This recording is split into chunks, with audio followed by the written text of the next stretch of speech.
जी। और शुक्रवार नूं प्रवासी अखबार छप के तुहाडे हत्थां विच सी।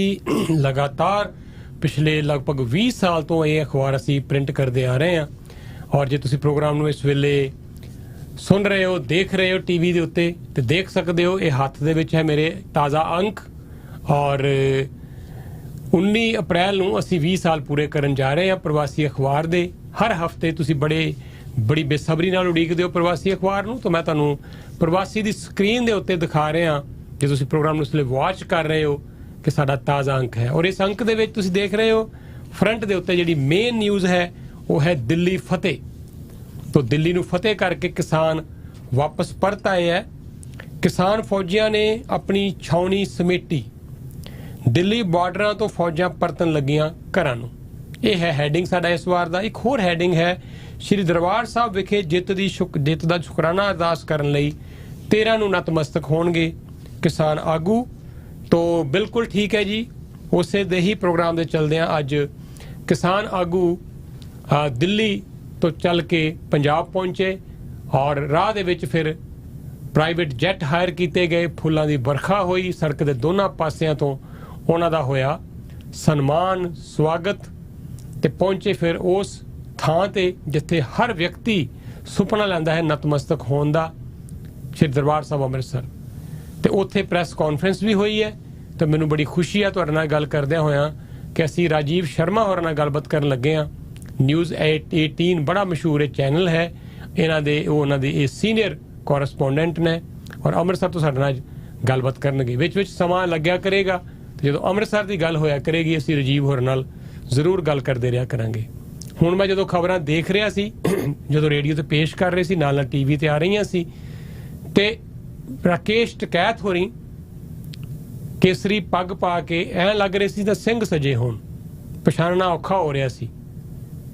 और उस दिन भी जो मैं इंटरव्यू कर रहा सी उन्हां दी, ते आप ही उन्होंने जयकारा छड्डिया सी, नाल उन्हां दे जिन्ने भी उन्हां दे साथी सी सारियां ने जयकारा छड्डिया सी। तो ये जिहड़ा एक अनोखा मिलाप असी देखिया है, भाईचारक सांझ जिहड़ी देखी है उस थां ते दिल्ली दे विच जिथे एक किसान आगू सी जगह छड्ड के आए है। तुसी बड़ियां वीडियो देख रहे हो, इमोशनल वीडियोज़, कि किस तरह उत्थों दे स्थानक लोग बच्चे तक रो रहे हैं कि तुसी ना जाओ। इन्ना प्यार इन्हां लोकां ने उत्थे पालिया स्थानक लोकां दे नाल, उन्हां नूं कोई मुश्किल ना आवे वो तो दूर, उल्टा उन्हां दी पूरी मदद कीती। लंगर चल रहे सी सारा दिन, वो भुखे भाने बच्चे किते नहीं सी खाना मिलदा, उत्थे आके लंगर छकदे सी लोग। तो उन्हां वो मिस करनगे इन्हां किसानां नूं। पर जो कुछ दरबार साहब होया पहला ओहदी गल करिए और थोड़ी जानकारी लईए अज उत्थों दी प्रैस कॉन्फ्रेंस दी सारियां गतिविधियां जो कुछ सी अज उत्थे। सो राजीव जी तुहाडा स्वागत करदे हां, प्रोग्राम च वेलकम करदे हां जी। बहुत बहुत धन्यवाद जी। दिओ सानू थोड़ी जानकारी। तुसी बहुत सालां तो न्यूज़ 18 नाल भी काम कर रहे हो और बहुत ही मंझे हुए पत्रकार हो, बड़ी समझ रखते हो, सूझबूझ रखते हो पत्रकारी बारे। दिओ सानू थोड़ी जानकारी अज दी अमृतसर दी जिहड़ी फेरी सी किसान आगूआं दी। जी बिल्कुल सैनी साहब, अज एक असीं कह सकते कि अज का भी दिन एक इतिहासक दिन सी, क्योंकि जिहड़े किसान जदों दिल्ली दीआं बरूहां ते गए सी तां बहुत सारियां तस्वीरां भी असीं देखियां कि जदों ये किसान हरियाणे दा बार्डर टपदे ने तां इन्हां दे उपर पानी दीआं बशारां हुंदियां ने। पर जदों 1 साल बाद ये अंदोलन जितण तो बाद एक फतेह मार्च निकलदा तां फुल्लां दी वर्खा हुंदी है। तो एक बहुत असीं कह सकते कि वड्डा सुनेहा भी है पूरे देश नहीं बल्कि पूरे संसार दे विच, जिथे जिथे भी पंजाबी या फिर जिहड़े लोग पंजाबियां नूं जाणदे ने तां उन्हां दे लई एक बहुत वड्डा सुनेहा। तां अज दी जिहड़ी अमृतसर दा पूरा माहौल है वो मैं कैनेडा दे विच बैठे जिन्ने भी श्रोते इस वेले इस प्रोग्राम नूं सुन रहे ने मैं दसना चाहुंदा कि जदों दिल्ली तो ये फतेह मार्च चलिया तां उस तो बाद कल दी रात यानी कि जलंधर दे नेड़े करतारपुर इस जथे नूं रोकिया गया सी और अज सवेरे इन्हां ने जो है अमृतसर वाले पासे नूं चाले पाए। तां सारे लोग जानते हैं भगत पूरन सिंह जी एक बहुत वड्डा नाम है। जदों असीं मानवता दी मनुखता दी जां सेवा की गल करते हैं तां रस्ते दे विच माना वाला एक जगह है अमृतसर दी, उत्थे जो पिंगलवाड़ा संस्था है उत्थे जो पिंगलवाड़ा दी मौजूदा मुखी ने डॉक्टर बीबी इंद्रजीत कौर उन्हां वल्लों विशेष तौर पे इस फतेह मार्च का स्वागत किया गया और किसान आगूआं नूं उन्हां वल्लों सन्मानित भी किया गया। उस तो बाद ये काफला अगे वधदा है। तां जदों असीं गुरु नगरी अमृतसर दे विच दाखिल हुंदे आ एंटर हुंदे आ तां सब तो पहला एक गोल्डन गेट नजर आउंदा। तां गोल्डन गेट दे उपर एक बहुत वड्डा समागम रखिया गया सी। उत्ते वड्डी तादाद दे विच जिहड़ी असीं कह सकदे कि गुरु नगरी दे ਬਸ਼ਿੰਦੇ ਨੇ ਜਾਂ ਫਿਰ ਜਿਹੜੀ ਸੰਗਤ ਸੀ ਉਹ ਉੱਥੇ ਇਸ ਮਾਰਚ ਦਾ ਇੰਤਜ਼ਾਰ ਕਰ ਰਹੀ ਸੀ। ਤਾਂ ਫੁੱਲਾਂ ਦੀ ਵਰਖਾ ਕੀਤੀ ਗਈ, ਵੱਡੀ ਮਾਤਰਾ ਦੇ ਵਿੱਚ ਉੱਥੇ ਮਿਠਾਈਆਂ ਵੰਡੀਆਂ ਗਈਆਂ, ਔਰ ਜੇਕਰ ਮੈਂ ਕਹਾਂ ਕਿ ਇੱਕ ਮਾਹੌਲ ਜੋ ਹੈ ਉਹ ਮੇਲੇ ਵਰਗਾ, ਉਤਸਵ ਵਰਗਾ ਮਾਹੌਲ ਸੀ।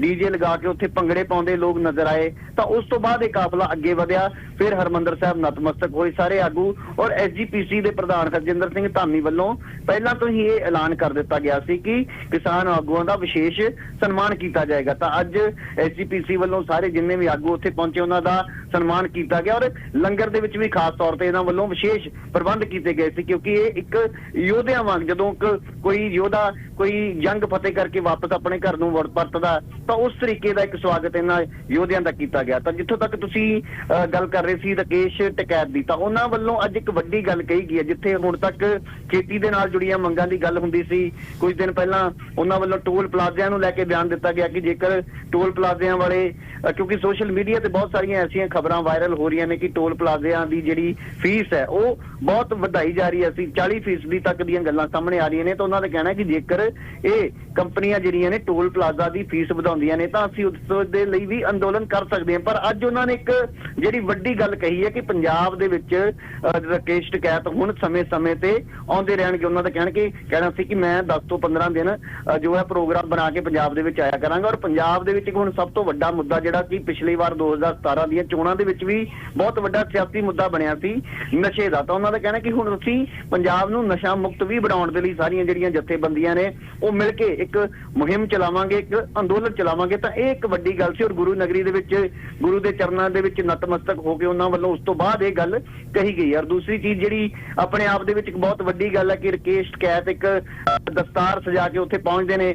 ਔਰ ਜਦੋਂ ਦਿੱਲੀ ਦੇ ਵਿੱਚ ਜਦੋਂ 26 ਜਨਵਰੀ ਨੂੰ ਜੋ ਪੂਰਾ ਘਟਨਾਕ੍ਰਮ ਵਾਪਰਿਆ ਸੀ ਤਾਂ ਉਸ ਤੋਂ ਬਾਅਦ ਵੀ ਰਾਕੇਸ਼ ਟਕੈਤ ਪਗੜੀ ਬੰਨ ਕੇ ਨਜ਼ਰ ਆਏ ਸੀ। ਤਾਂ ਉਹ ਪਹਿਲੀ ਤਸਵੀਰ ਸੀ, ਪਰ ਉਸ ਤੋਂ ਬਾਅਦ ਲਗਾਤਾਰ ਰਾਕੇਸ਼ ਟਕੈਤ ਜੋ ਹੈ ਉਹ ਜਿੰਨਾ ਵੀ ਸਿੱਖ ਭਾਈਚਾਰਾ ਉਸ ਦੇ ਵਿੱਚ ਬੜੇ ਵਧੀਆ ਤਰੀਕੇ ਦੇ ਨਾਲ ਵੱਧ ਚੜ ਕੇ ਵਿਚਰਦੇ ਹੋਏ ਨਜ਼ਰ ਆਏ। ਔਰ ਅੱਜ ਇਹਨਾਂ ਸਾਰੇ ਆਗੂਆਂ ਨੂੰ ਜੋ ਹੈ ਉਹਨਾਂ ਨੇ ਗੁਰੂ ਦੇ ਚਰਨਾਂ ਦੇ ਵਿੱਚ ਹਾਜ਼ਰੀ ਭਰੀ, ਆਸ਼ੀਰਵਾਦ ਲਿਆ, ਔਰ ਹਰ ਕਿਸੇ ਨੇ ਜੋ ਹੈ ਗੁਰੂ ਦਾ ਸ਼ੁਕਰਾਨਾ ਕੀਤਾ ਕਿ ਜਿੱਥੇ ਇਹ ਕਿਸਾਨ ਆਗੂਆਂ ਦੀ ਜਿਹੜੀ ਲੰਬੀ ਲੜਾਈ ਸੀ ਉਸ ਦੇ ਨਾਲ ਕਿਤੇ ਨਾ ਕਿਤੇ ਗੁਰੂ ਦਾ ਆਸ਼ੀਰਵਾਦ ਔਰ ਵਾਹਿਗੁਰੂ ਦੀ ਜਿਹੜੀ ਕਿਰਪਾ ਹੈ ਉਸ ਦੇ ਨਾਲ ਹੀ ਇਹ ਜਿੱਤ ਜਿਹੜੀ ਹੈ ਹਾਸਲ ਹੋਈ। ਔਰ ਇਹੀ ਕਾਰਨ ਸੀ ਕਿ ਅੱਜ ਗੁਰੂ ਨਗਰੀ ਦੇ ਵਿੱਚ ਆ ਕੇ ਉਹਨਾਂ ਵੱਲੋਂ ਜੋ ਹੈ ਨਤਮਸਤਕ ਹੋਣ ਦਾ ਜਿਹੜਾ ਸਮਾਗਮ ਲਿਖਿਆ ਗਿਆ ਸੀ। ਜੀ, ਔਰ ਬਹੁਤ ਖੂਬ ਰਾਜੀ, ਬਹੁਤ ਅੱਛਾ ਲੱਗਾ ਤੁਸੀਂ ਜਿਸ ਤਰ੍ਹਾਂ ਸ਼ਬਦਾਂ 'ਚ ਸਾਨੂੰ ਦੱਸਿਆ ਕਿ ਅਸੀਂ ਉੱਥੇ ਪਹੁੰਚ ਹੀ ਗਏ ਹੋਈਏ। ਵੈਸੇ ਅਸੀਂ ਤਸਵੀਰਾਂ ਵੀ ਦੇਖੀਆਂ, ਹੁਣੇ ਖਬਰਾਂ ਪੇਸ਼ ਕੀਤੀਆਂ ਸੀ ਟੀਵੀ ਤੇ ਉਹ ਸਾਰੀਆਂ ਤਸਵੀਰਾਂ ਵੀ ਦਿਖਾਈਆਂ ਆਪਣੇ ਦਰਸ਼ਕਾਂ ਨੂੰ, ਸਰੋਤਿਆਂ ਨੂੰ। ਲੇਕਿਨ ਜਿਹੜੀ ਮੇਨ ਗੱਲ ਮੈਂ 2-3 ਵਾਰੀ ਗੱਲ ਕੀਤੀ ਹੈ ਰਾਜੀਵ ਇਹਨਾਂ ਦੇ ਨਾਲ, ਰਾਕੇਸ਼ ਟਕੈਤ ਹੋਰ ਨਾਲ 3-4 ਵਾਰੀ ਮੇਰੇ ਖਿਆਲ ਮੈਂ ਇੰਟਰਵਿਊ ਕੀਤੀ ਹੈ ਪਿਛਲੇ ਸਮਿਆਂ ਦੇ ਵਿੱਚ। ਹਰ ਵਾਰੀ ਉਹ ਬਾਰ-ਬਾਰ ਪੰਜਾਬ ਦਾ, ਸਿੱਖਾਂ ਦਾ, ਪੰਜਾਬੀਆਂ ਦਾ ਧੰਨਵਾਦ ਕਰਦੇ, ਥੱਕਦੇ ਨਹੀਂ, ਔਰ ਬੜੇ ਪ੍ਰਾਊਡ ਨਾਲ ਕਹਿੰਦੇ ਕਿ ਅਸੀਂ ਵੀ ਪੰਜਾਬੀ ਹੀ ਹਾਂ, ਅਸੀਂ ਉਸੇ ਭਾਈਚਾਰੇ 'ਚੋਂ ਇੰਨਾ ਮਾਣ ਮਹਿਸੂਸ ਕਰਦੇ ਆ। ਇਹ ਜਿਹੜੀ ਭਾਈਚਾਰਕ ਸਾਂਝ ਹੈ ਜਿਹੜੀ ਹੁਣ ਤੱਕ ਅਸੀਂ ਦੇਖਿਆ ਕਿ ਕੱਲੇ ਸਾਰੇ ਜਣੇ ਯੂਪੀ ਵਾਲੇ ਆਪਣਾ ਆ ਕੇ ਅੰਦੋਲਨ ਕਰਦੇ ਰਹੇ, ਦਿੱਲੀ ਹਰਿਆਣੇ ਵਾਲੇ ਆਪਣਾ ਕਰ ਲੈਂਦੇ ਸੀ, ਪੰਜਾਬ ਵਾਲੇ ਆਪਣਾ ਕਰ ਲੈਂਦੇ ਸੀ, ਪਰ ਪਹਿਲੀ ਵਾਰ ਇਸ ਤਰ੍ਹਾਂ ਹੋਇਆ ਕਿ ਸੰਯੁਕਤ ਕਿਸਾਨ ਮੋਰਚੇ ਦੇ ਝੰਡੇ ਥੱਲੇ ਨਾ ਸਿਰਫ ਇਹ ਲੋਕ ਇਕੱਠੇ ਹੋਏ ਬਲਕਿ ਜਿਹੜਾ ਇਹਨਾਂ ਨੇ ਡਿਸਿਪਲਿਨ ਦਾ ਸਬੂਤ ਦਿੱਤਾ, ਔਰ ਜਿੱਡੀ ਤਗੜੀ ਇਹ ਤਾਕਤ ਬਣ ਗਏ ਹੈ ਕਿ ਪ੍ਰਧਾਨ ਮੰਤਰੀ ਵੀ ਮਾਫੀ ਮੰਗ ਰਹੇ ਹੈ। ਮਤਲਬ ਮੋਦੀ ਸਾਹਿਬ ਵਰਗਾ ਸਟਰੋਂਗ ਲੀਡਰ ਕਹਿੰਦੇ ਜੀ ਕੋਈ ਪੈਦਾ ਹੀ ਨਹੀਂ ਹੋਇਆ। ਉਹਨਾਂ ਦਾ ਨਾ ਸਿਰਫ ਝੁਕਣਾ ਬਲਕਿ ਮਾਫੀ ਮੰਗਣਾ ਔਰ ਹਰ ਮੰਗ ਨੂੰ ਮੰਨ ਲੈਣਾ।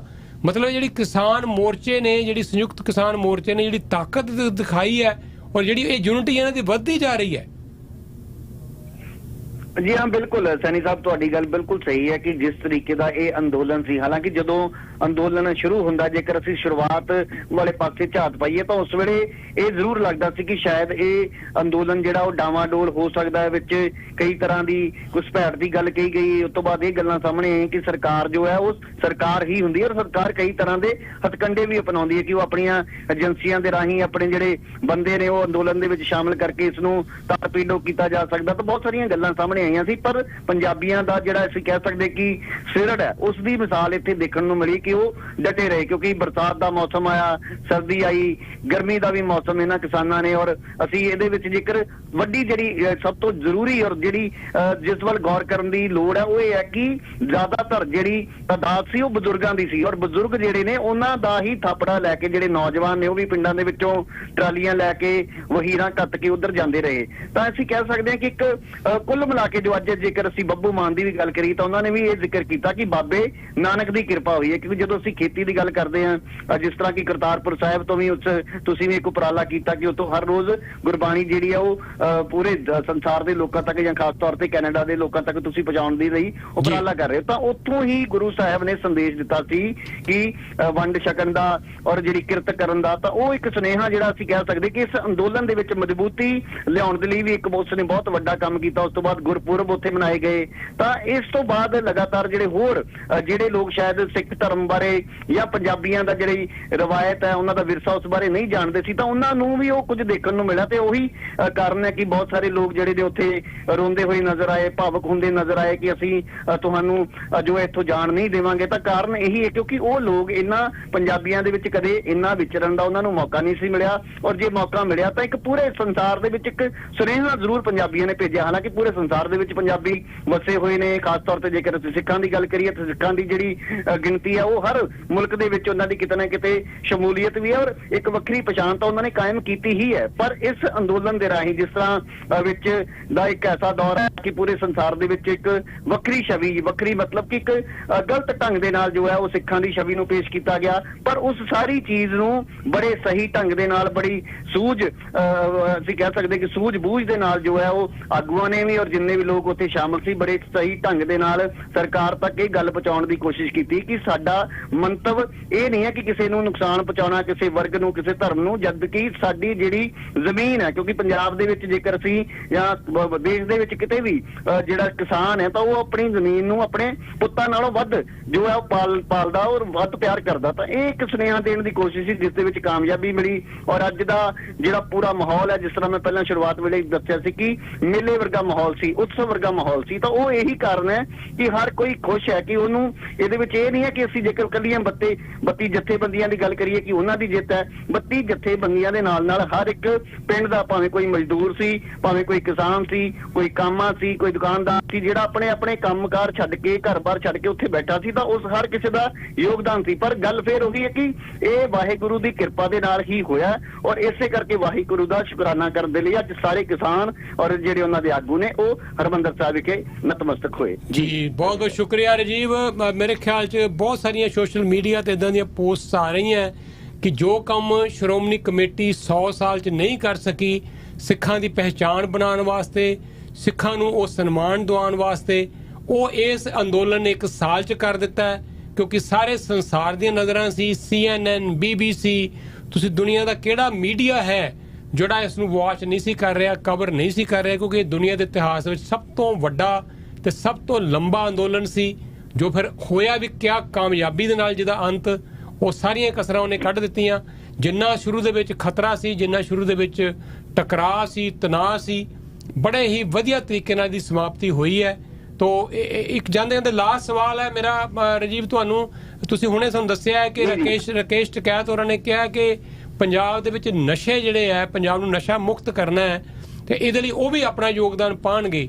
ਤੋ ਅਸੀਂ ਦੇਖਿਆ ਇਸ ਅੰਦੋਲਨ ਦੀ ਇੱਕ ਬੜੀ ਵੱਡੀ ਹੋਰ ਪ੍ਰਾਪਤੀ ਇਹ ਵੀ ਰਹੀ ਕਿ ਪੰਜਾਬ ਦਾ ਨੌਜਵਾਨ, ਅਸੀਂ ਬੜੇ ਵਾਰੀ, ਮੈਂ ਰਾਜੇਵਾਲ ਸਾਹਿਬ ਨਾਲ ਵੀ ਗੱਲ ਕੀਤੀ ਹੈ, ਬੜੇ ਲੀਡਰਾਂ ਨਾਲ ਅਸੀਂ ਬਾਰ-ਬਾਰ ਗੱਲ ਕਰਦੇ ਰਹੇ ਹਾਂ, ਪੱਤਰਕਾਰਾਂ ਨਾਲ ਵੀ, ਕਿ ਪੰਜਾਬ ਦਾ ਨੌਜਵਾਨ ਜਿਹਨੂੰ ਭੰਡਿਆ ਜਾਂਦਾ ਸੀ ਕਿ ਨਸ਼ੇੜੀ ਹੈ, ਇਹ ਨਸ਼ਿਆਂ 'ਚ ਗਰਕ ਚੁੱਕਾ ਹੈ ਪੰਜਾਬ ਦੀ ਨੌਜਵਾਨੀ, ਉਸੇ ਨੌਜਵਾਨਾਂ ਨੇ ਇਹਨਾਂ ਬਜ਼ੁਰਗਾਂ ਦੇ ਆਦੇਸ਼ਾਂ ਤੇ ਕਹਿ ਲਓ, ਉਹਨਾਂ ਦੇ ਥਾਪੜਿਆਂ ਨਾਲ ਕਹਿ ਲਓ, ਜੋ ਕੰਮ ਕਰਕੇ ਦਿਖਾਇਆ, ਜੋ ਯੂਥ ਦਾ ਉੱਥੇ ਯੋਗਦਾਨ ਸੀ, ਉਹਨੇ ਇੱਕ ਨਵੀਂ ਦਿਸ਼ਾ ਦਿੱਤੀ। ਤੇ ਸਰਕਾਰਾਂ ਨੇ ਤੇ ਹਾਲਾਂਕਿ ਬੜੀਆਂ ਵੱਡੀਆਂ ਐਲਾਨ ਕੀਤੇ ਆ।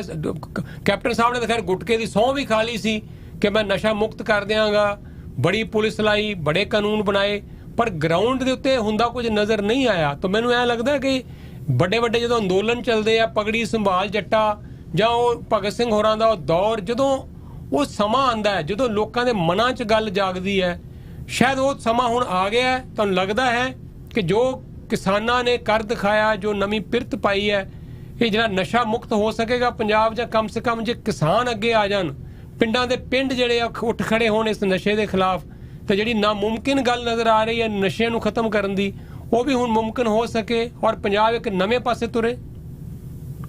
ਜੀ ਬਿਲਕੁਲ ਸੈਣੀ ਸਾਹਿਬ, ਇੱਥੇ ਇੱਕ ਸਭ ਤੋਂ ਹਰ ਇੱਕ ਪੰਜਾਬੀ ਦੇ ਲਈ ਬੜੀ ਸੋਚਣ ਵਾਲੀ ਗੱਲ ਹੈ, ਕਿਉਂਕਿ ਪੰਜਾਬ ਦੀ ਛਵੀ ਜਿਹੜੀ ਹੈ ਉਹ ਵਿਗਾੜੀ ਗਈ। ਜਿੰਨਾ ਪ੍ਰਚਾਰ ਕੀਤਾ ਗਿਆ ਉਹਨਾਂ ਜ਼ਿਆਦਾ ਸਾਡੇ ਪੰਜਾਬ ਦੇ ਹਾਲਾਤ ਖਰਾਬ ਨਹੀਂ ਹਨ। ਹਾਲਾਂਕਿ ਨਸ਼ਾ ਇੱਕ ਪੂਰੇ, ਜੇਕਰ ਅਸੀਂ ਦੁਨੀਆ ਭਰ ਦੀ ਗੱਲ ਕਰੀਏ ਤਾਂ ਹਰ ਮੁਲਕ ਦੇ ਵਿੱਚ ਇੱਕ ਸਮੱਸਿਆ ਹੈ, ਪਰ ਜਿਸ ਤਰੀਕੇ ਦੇ ਨਾਲ ਸਿਆਸੀ ਲੋਕਾਂ ਨੇ ਪੰਜਾਬ ਦੇ ਨੌਜਵਾਨਾਂ ਨੂੰ ਦੀ ਜਿਹੜੀ ਉਹਨਾਂ ਦੀ ਛਵੀ ਹੈ, ਹਰ ਕਿਸੇ ਨੂੰ, ਉਸ ਤੋਂ ਬਾਅਦ ਕਈ ਤਰ੍ਹਾਂ ਦੀਆਂ ਬਾਲੀਵੁੱਡ ਦੇ ਵਿੱਚ ਫਿਲਮਾਂ ਬਣੀਆਂ, ਤਾਂ ਉਹਨਾਂ ਨੇ ਪੰਜਾਬੀਆਂ ਦੀ ਇੱਕ ਛਵੀ ਜਿਹੜੀ ਹੈ ਪੂਰੇ ਦੇਸ਼ ਦੀ, ਜੇਕਰ ਮੈਂ ਇੰਡੀਆ ਦੀ ਗੱਲ ਕਰਾਂ ਤਾਂ ਇੱਕ ਬੜੀ ਗਲਤ ਛਵੀ ਸੀ। ਪਰ ਇਸ ਤਰੀਕੇ ਦੇ ਨਾਲ ਜਿਸ ਤਰ੍ਹਾਂ ਇਹ ਅੰਦੋਲਨ ਸ਼ੁਰੂ ਹੋਇਆ, ਉਸ ਦੇ ਵਿੱਚ ਵੱਡੀ ਤਾਦਾਦ ਦੇ ਵਿੱਚ ਜਿਹੜੇ ਨੌਜਵਾਨ ਸ਼ਾਮਲ ਹੋਏ, ਔਰ ਨੌਜਵਾਨਾਂ ਦੀ ਜਿਹੜੀ ਭੂਮਿਕਾ ਰਹੀ ਸੀ ਉਹ ਕੋਈ ਇਸ ਤਰੀਕੇ ਦੀ ਨਹੀਂ ਨਜ਼ਰ ਆਈ ਕਿ ਉਹਨਾਂ ਨੇ ਕੋਈ ਨਸ਼ੇ ਕਰਕੇ ਕੋਈ ਕਿਸੇ ਨੂੰ ਤੰਗ ਕੀਤਾ ਜਾਂ ਕੋਈ। ਪਰ ਹੁਣ ਇੱਕ ਸਭ ਤੋਂ ਵੱਡੀ ਚੀਜ਼, ਜਿਸ ਤਰ੍ਹਾਂ ਕਿਸਾਨ ਆਗੂਆਂ ਨੇ ਜੇਕਰ ਇਹ ਸੋਚਿਆ, ਤਾਂ ਇਹੀ ਕਾਰਨ ਹੈ ਕਿ ਜੇਕਰ ਪੰਜਾਬੀ ਇਕੱਠੇ ਹੋ ਕੇ ਇੱਕ ਇੰਨੀ ਵੱਡੀ ਲੜਾਈ ਲੜ ਸਕਦੇ ਨੇ, ਸਰਕਾਰ ਨੂੰ ਝੁਕਣ ਦੇ ਲਈ ਮਜਬੂਰ ਕਰ ਸਕਦੇ ਨੇ, ਤਾਂ ਕਿਤੇ ਨਾ ਕਿਤੇ ਇਹ ਵੀ ਸਿਆਸਤਦਾਨਾਂ ਵੱਲੋਂ ਜੋ ਪੰਜਾਬ ਨੂੰ ਬਦਨਾਮ ਕਰਨ ਦੇ ਲਈ ਇੱਕ ਅਸੀਂ ਕਹਿ ਸਕਦੇ ਕਿ ਸਾਜ਼ਿਸ਼ ਦਾ ਹਿੱਸਾ ਕਹਿ ਸਕਦੇ ਹਾਂ, ਜਾਂ ਪੰਜਾਬੀਆਂ ਨੂੰ ਇਸ ਤਰੀਕੇ ਦੇ ਨਾਲ ਬਦਨਾਮ ਕਰਕੇ ਉਹ ਸ਼ਾਇਦ ਵੋਟਾਂ ਦੀ ਜਿਹੜੀ ਰਾਜਨੀਤੀ ਹੈ ਉਹ ਕਰਨਾ ਚਾਹੁੰਦੇ ਨੇ, ਤਾਂ ਉਹ ਕਿਤੇ ਨਾ ਕਿਤੇ ਕਿਸਾਨ ਆਗੂਆਂ ਦੇ ਦਿਮਾਗ ਦੇ ਵਿੱਚ ਸ਼ਾਇਦ ਇਹ ਗੱਲ ਆਈ ਹੋਏਗੀ ਕਿ ਜਿਹੜੇ ਪੰਜਾਬੀ ਇੰਨੀ ਵੱਡੀ ਲੜਾਈ ਲੜ ਕੇ ਜਿੱਤ ਹਾਸਲ ਕਰਕੇ ਵਾਪਸ ਆਏ ਨੇ, ਤਾਂ ਉਹਨਾਂ ਦੇ ਉੱਪਰ ਜਿਹੜਾ ਨਸ਼ੇ ਦਾ ਧੱਬਾ ਲੱਗਾ ਉਸ ਨੂੰ ਕਿਸੇ ਤਰੀਕੇ ਹਟਾਇਆ ਜਾਏ। ਤਾਂ ਜ਼ਰੂਰੀ, ਬਿਲਕੁਲ ਤੁਸੀਂ ਜਿਹੜੀ ਗੱਲ ਕਹੀ ਹੈ ਕਿ ਕਿਉਂਕਿ ਜਿਹੜੇ ਕਿਸਾਨ ਅੰਦੋਲਨ ਦੇ ਵਿੱਚ ਅਸੀਂ ਗੱਲ ਕਰੀਏ ਤਾਂ ਉੱਥੇ ਕੋਈ ਇਹ ਨਹੀਂ ਕਿ ਕਿਸੇ ਇੱਕ ਸਿਆਸੀ ਧਿਰ ਦੇ ਆਗੂ ਨੇ ਕਿਹਾ ਹੋਵੇ ਕਿ ਅਸੀਂ ਉੱਥੇ ਰੈਲੀ ਕਰਨੀ ਹੈ ਤਾਂ ਇੰਨੀਆਂ ਟਰਾਲੀਆਂ ਇੰਨੀਆਂ ਬੱਸਾਂ ਭਰ ਕੇ ਲਿਆਓ। ਤਾਂ ਇਹਦੇ ਵਿੱਚ ਪਿੰਡ ਲੈਵਲ ਦੀ ਜਿਹੜੀ ਅਸੀਂ ਕਹਿ ਸਕਦੇ ਕਿ ਸਰਪੰਚ ਤੋਂ ਵੀ ਹੇਠਾਂ ਦਾ ਜਿਹੜਾ ਪੱਧਰ ਦਾ ਲੀਡਰ ਹੈ, ਮਹੱਲਾ ਲੈਵਲ ਦੀ ਜੇ ਮੈਂ ਗੱਲ ਕਰਾਂ ਤਾਂ ਇੱਕ ਗਲੀ ਦੇ ਇੱਕ ਬੰਦੇ ਨੂੰ ਡਿਊਟੀ ਲਗਾਈ ਗਈ ਕਿ ਤੁਸੀਂ 10 ਪਰਿਵਾਰ ਦੇ ਮੈਂਬਰਾਂ ਨੂੰ ਆਪਣੀ ਗਲੀ ਦੇ ਉੱਥੇ ਲੈ ਕੇ ਜਾਣਾ। ਤਾਂ ਜੇਕਰ ਇਸ ਤਰੀਕੇ ਦੇ ਨਾਲ ਨਸ਼ਾ ਖਤਮ ਕਰਨ ਦੇ ਲਈ ਮੁਹਿੰਮ ਚਲਾਈ ਜਾਏਗੀ ਤਾਂ ਉਸ ਦੇ ਵਿੱਚ ਕਾਮਯਾਬੀ ਜ਼ਰੂਰ ਮਿਲੇਗੀ, ਕਿਉਂਕਿ ਹੁਣ ਤੱਕ ਪੰਜਾਬ ਦੇ ਲੋਕ ਸਰਕਾਰਾਂ ਤੋਂ ਉਮੀਦਾਂ ਰੱਖਦੇ ਰਹੇ ਨੇ, ਸਰਕਾਰਾਂ ਵੱਲ ਝਾਕਦੇ ਰਹੇ ਨੇ, ਪਰ ਜੇਕਰ ਆਪ ਮੁਹਾਰੇ ਇਸ ਤਰੀਕੇ ਦੀ ਕੋਈ ਮੁਹਿੰਮ ਸ਼ੁਰੂ ਹੋਏਗੀ ਤਾਂ ਉਸ ਦੇ ਵਿੱਚ ਲਾਜ਼ਮੀ ਤੌਰ ਤੇ ਜਿਹੜੀ ਜਿੱਤ ਹੈ ਉਹ ਨਸ਼ਿਆਂ ਦੇ ਮੁੱਦੇ ਤੇ ਵੀ ਪੰਜਾਬੀਆਂ ਨੂੰ ਜ਼ਰੂਰ ਮਿਲ ਸਕਦੀ ਹੈ। ਬਹੁਤ ਸ਼ੁਕਰੀਆ ਰਾਜੀਵ। ਇੱਥੇ ਸਾਡੇ ਲੱਖਾਂ ਬੱਚੇ ਪੰਜਾਬ ਤੋਂ ਆ ਰਹੇ ਹੈ, ਇੱਥੇ ਬੱਚੇ ਆਂਦੇ ਬੜੇ ਵਧੀਆ ਭਵਿੱਖ ਵਾਸਤੇ ਹੈ, ਨੋ ਡਾਊਟ ਸਾਰੇ ਬੱਚੇ ਮਾੜੇ ਨਹੀਂ, ਕਈ ਗੰਦੇ ਅਨਸਰ ਇੱਥੇ ਆ ਰਹੇ ਆ, ਚੋਰੀਆਂ ਚਕਾਰੀਆਂ ਡਰੱਗ 'ਚ ਪੈ ਰਹੇ ਹੈ। ਜੋ ਪੰਜਾਬ ਦਾ ਹਾਲਾਤ ਅਸੀਂ ਉੱਥੇ ਦੇਖ ਰਹੇ ਸੀ, ਇੱਥੇ ਉਹ ਹੌਲੀ ਹੌਲੀ ਸ਼ੁਰੂ ਹੋ ਗਿਆ ਹੈ। ਸਾਨੂੰ ਚਿੰਤਾ ਹੈ ਇੱਥੇ ਕੈਨੇਡਾ ਬੈਠਿਆਂ ਨੂੰ ਕਿ ਦੂਜਾ ਪੰਜਾਬ ਉਹ ਮੁੜੇ ਇੱਥੇ ਬਣਨ ਲੱਗ ਪਿਆ ਹੁਣ, ਤਾਂ ਇੱਥੇ ਵੀ ਉਹ ਸਮੱਸਿਆਵਾਂ ਬਹੁਤ ਵੱਧਦੀਆਂ ਜਾ ਰਹੀਆਂ। ਬੱਚੇ ਕੀ ਕਰਨਗੇ, ਉੱਥੇ ਕੋਈ ਜੌਬ ਨਹੀਂ, ਕੋਈ ਉੱਥੇ ਉਹਨਾਂ ਦਾ ਫਿਊਚਰ ਨਹੀਂ, ਤਾਂ ਉਹ ਭੱਜ ਭੱਜ ਕੇ ਕੈਨੇਡਾ ਵੱਲ ਨੂੰ ਆ ਰਹੇ ਹੈ। ਔਰ ਇੱਥੇ ਤੁਸੀਂ ਆ ਕੇ ਕਦੀ ਦੇਖੋਗੇ, ਆਓਗੇ ਤੁਹਾਨੂੰ ਸੱਦਾਂਗੇ ਅਸੀਂ, ਤੁਸੀਂ ਆਪ ਦੇਖਣਾ, ਆ ਕੇ ਮਹਿਸੂਸ ਕਰੋਗੇ ਕਿ ਪੰਜਾਬ ਦਾ ਉਹ ਮਾਹੌਲ ਇੱਥੇ ਸਿਰਜਣਾ ਸ਼ੁਰੂ ਹੋ ਗਿਆ, ਬਣਨਾ ਸ਼ੁਰੂ ਹੋ ਗਿਆ, ਜਿਹਦੇ ਕਰਕੇ ਅਸੀਂ ਸਾਰੇ ਚਿੰਤਤ ਹਾਂ। ਹੋਰ ਤੇ ਹੋਰ ਬੱਚੇ ਇੱਥੇ ਆ ਕੇ ਵੱਡੇ ਵੱਡੇ ਸੁਪਨੇ ਲੈ ਕੇ ਆਉਂਦੇ ਆ, ਆ ਕੇ ਸਟਰਗਲ ਕਰਦੇ ਆ, ਦਵਾ ਜੀ ਬਿਲਕੁਲ ਬਿਲਕੁਲ ਸੈਣੀ ਸਾਹਿਬ, ਮੈਂ ਇੱਥੇ ਤੁਹਾਨੂੰ ਟੋਕਣਾ ਚਾਹੁੰਦਾ, ਇਹਦੇ ਲਈ ਸਾਡੇ ਪੰਜਾਬ ਦੇ ਸਿਆਸਤਦਾਨ ਹੀ ਜ਼ਿੰਮੇਵਾਰ ਨੇ, ਕਿਉਂਕਿ ਪੰਜਾਬ ਦੇ ਵਿੱਚ ਨੌਕਰੀਆਂ ਜਾਂ ਜਿਸ ਤਰੀਕੇ ਦੇ ਨਾਲ ਅਸੀਂ ਕਹੀਏ ਕਿ ਜਿਹੜਾ ਐਜੂਕੇਸ਼ਨ ਲੈਵਲ ਹੈ ਉਸ ਦੇ ਵਿੱਚ ਨਿਗਾਰ ਜਾਂ ਸੁਧਾਰ ਉਸ ਤਰੀਕੇ ਦਾ ਨਹੀਂ ਆਇਆ ਜਿੰਨਾ ਕਿ ਹੋਰ ਬਾਕੀ ਸੂਬਿਆਂ ਦੇ ਵਿੱਚ ਆ। ਤਾਂ ਪੰਜਾਬ ਦੇ ਲੋਕ ਸਿਰਫ ਤੇ ਸਿਰਫ ਮਾਪੇ ਇਸ ਚੀਜ਼ ਤੋਂ ਹੀ ਡਰਦੇ ਨੇ ਕਿ ਬੱਚੇ ਗਲਤ ਸੁਸਾਇਟੀ ਦੇ ਵਿੱਚ ਨਾ ਪੈਣ, ਔਰ ਜਿਸ ਨੂੰ ਬਾਹਰ ਦੇ ਬਾਰੇ ਕੋਈ ਜਾਣਕਾਰੀ ਵੀ ਨਹੀਂ ਹੈ ਤਾਂ ਉਹ ਵੀ ਏਜੰਟਾਂ ਦੇ ਥਰੂ ਜਾਂ ਕਿਸੇ ਢੰਗ ਦੇ ਨਾਲ ਸੋਚਦਾ ਕਿ ਮੈਂ ਆਪਣੇ ਬੱਚੇ ਨੂੰ ਬਾਹਰ ਭੇਜਾਂ। ਪਰ ਜਦੋਂ ਕੋਈ ਬੱਚਾ ਪਹਿਲਾਂ ਤੋਂ ਹੀ ਕਿਸੇ ਗਲਤ ਸੁਸਾਇਟੀ ਦੇ ਵਿੱਚ ਪੈ ਚੁੱਕਾ ਤਾਂ ਉਹਨੂੰ ਬਾਹਰ ਕੱਢਣਾ ਬੜਾ ਔਖੀ ਚੀਜ਼ ਹੈ। ਕਾਉਂਸਲਿੰਗ ਹੋਣੀ ਬਹੁਤ ਜ਼ਰੂਰੀ ਹੈ। ਬਹੁਤ ਸਾਰੀਆਂ ਚੀਜ਼ਾਂ ਨੇ ਜਿਹੜੀਆਂ ਸਰਕਾਰਾਂ ਨੂੰ ਕਰਨੀਆਂ ਚਾਹੀਦੀਆਂ ਨੇ, ਪਰ ਹੁਣ ਤੱਕ ਸਿਰਫ ਉਹ ਬਿਆਨਾਂ ਤੱਕ ਹੀ ਸੀਮਿਤ ਰਹਿੰਦੀਆਂ, ਤਾਂ ਉਹਨਾਂ ਚੀਜ਼ਾਂ ਵੱਲ ਵੀ ਧਿਆਨ ਦੇਣ ਦੀ ਲੋੜ ਹੈ। ਉਹੀ ਕਾਰਨ ਹੈ ਜਿਹੜੀ ਤੁਸੀਂ ਗੱਲ ਕਰ ਰਹੇ ਹੋ। ਤਾਂ ਤੁਸੀਂ ਇਹ ਕਹਿ ਰਹੇ ਹੋ ਕਿ ਕੈਨੇਡਾ ਦੇ ਵਿੱਚ ਇਹ ਸਮੱਸਿਆਵਾਂ ਨੇ, ਤਾਂ ਜਿਹੜੇ ਲੋਕ ਇੱਥੇ ਹਰ ਰੋਜ਼ ਉਹਨਾਂ ਨੂੰ ਚੱਲਦੇ ਹੋਣਗੇ ਉਹਨਾਂ ਦੇ ਲਈ ਕਿੰਨੀ ਕੁ ਇਹ ਮੁਸ਼ਕਿਲ ਵਾਲੀ ਗੱਲ ਹੋਏਗੀ। ਤਾਂ ਉਹਨੂੰ ਸੁਧਾਰਨ ਦੀ ਜ਼ਰੂਰ ਲੋੜ ਹੈ, ਪਰ ਜੇਕਰ ਪੰਜਾਬ ਦੇ ਵਿੱਚ ਸੁਧਾਰ ਹੋਏਗਾ ਤਾਂ ਹੌਲੀ ਹੌਲੀ ਉਸ ਦਾ ਜਿਹੜਾ ਅਸਰ ਹੈ ਉਹ ਹੋਰ ਮੁਲਕਾਂ ਦੇ ਵਿੱਚ ਵੀ ਜ਼ਰੂਰ ਤੁਹਾਨੂੰ ਦੇਖਣ ਨੂੰ ਮਿਲੇਗਾ। ਬਿਲਕੁਲ ਠੀਕ ਹੈ ਜੀ। ਔਰ ਪੰਜਾਬ 'ਚ ਵੀ ਨੌਕਰੀਆਂ ਦੀ ਘਾਟ ਨਾ ਹੋਵੇ, ਪੰਜਾਬ 'ਚ ਕੋਈ ਮਾੜਾ ਹਾਲਾਤ ਨਹੀਂ ਹੈ, ਪੰਜਾਬ 'ਚ ਜ਼ਮੀਨਾਂ ਹੈ, ਬੜਾ ਕੁਝ ਹੈ, ਉੱਥੇ ਕਾਰੋਬਾਰ ਨੇ, ਉੱਥੇ ਫੈਕਟਰੀਆਂ ਲੱਗਣ, ਜਿਹੜੇ ਬੱਚੇ ਇੱਧਰ ਨੂੰ ਝਾਕਦੇ ਹੈ, ਇੱਧਰ ਨੂੰ ਆਉਂਦੇ ਹੈ, ਉੱਥੇ ਆਪਣਾ ਬਹਿ ਕੇ ਕੰਮ ਕਰਨ, ਸਭ ਕੁਝ ਸੰਭਵ ਹੈ। ਨਸ਼ੇ ਖਤਮ ਹੋ ਸਕਦੇ, ਸਭ ਕੁਝ ਸੰਭਵ ਹੈ। ਸਰਕਾਰਾਂ ਤੇ ਹਜੇ ਤੱਕ ਸਫਲ ਨਹੀਂ ਹੋਈਆਂ, ਪਰ ਕਿਸਾਨ ਲੀਡਰਾਂ ਦੀ ਜਿਹੜੀ ਕਿਸਾਨਾਂ ਦੀ ਜਿਹੜੀ ਜਿੱਤ ਹੈ, ਜਿਹੜੀ ਉਹਨਾਂ ਦੀ ਕਾਮਯਾਬੀ ਹੈ, ਜਿਵੇਂ ਉਹਨਾਂ ਨੇ ਬੜੀ ਸੂਝ-ਬੂਝ ਨਾਲ, ਸਿਆਣਪ ਨਾਲ, ਦੂਰਦਰਸ਼ਤਾ ਦੇ ਨਾਲ ਇਸ ਅੰਦੋਲਨ ਨੂੰ ਚਲਾਇਆ, ਏਕਾ ਰੱਖਿਆ, ਇੱਕ ਨਵੀਂ ਆਸ ਜਗਾਈ ਹੈ ਭਾਰਤ ਦੇ ਵਿੱਚ। ਤਾਂ ਉਮੀਦ ਕਰਾਂਗੇ ਕਿ ਪੰਜਾਬ ਥੋੜਾ ਬਹੁਤਾ ਜਿਹੜਾ ਇਹ ਕਈ ਪਾਸੇ ਉਲਝਿਆ ਹੋਇਆ ਹੈ, ਪੰਜਾਬ ਦਾ ਕਿਤੇ ਨਾ ਕਿਤੇ ਕੋਈ ਭਲਾ ਹੋਵੇ, ਇਸੇ ਬਹਾਨੇ ਹੀ ਸਹੀ। तो ये किसान हुण क्योंकि इकट्ठे ने, प्लेटफार्म है, एकता है, तो मेरा ख्याल है इन्हां वालों दिता गया कोई भी सुनेहा घर घर पहुंचेगा। इन्नी वधिया इन्हां दी नैटवर्किंग हो चुकी है, तो जो सरकारां नहीं कर सकियां आस करांगे कि वो हुण जिहड़ा ये अगला पड़ाव है किसानी दे इस अंदोलन का अगला, नो डाउट उन्हां दी अपनियां समस्यावां ने, MSP का मुद्दा है, पराली, बिजली, बड़े इशूज ने जिहड़े किसानां दे हजे हल नहीं होए पूरी तरह नाल, पर उहदे नाल नाल जिहड़ी समाजिक समस्यावां पंजाब दीयां एक नवी चेतना, नवी जागरूकता आई है। तो बहुत बहुत शुक्रिया तुहाडा राजीव, असीं यही आस करते हैं कि हाँ सानूं उत्थे भी सुख सुनेहा आए तुहाडे वल्लों भी, तो तुहाडे नाल जुड़े रहा करांगे। ठीक है जी, बिल्कुल बिल्कुल जी, thank you Rajiv, thank you so much. ये सर राजीव शर्मा न्यूज़ 18 दे सीनियर रिपोर्टर साडे नाल अमृतसर तो गलबात कर रहे सी।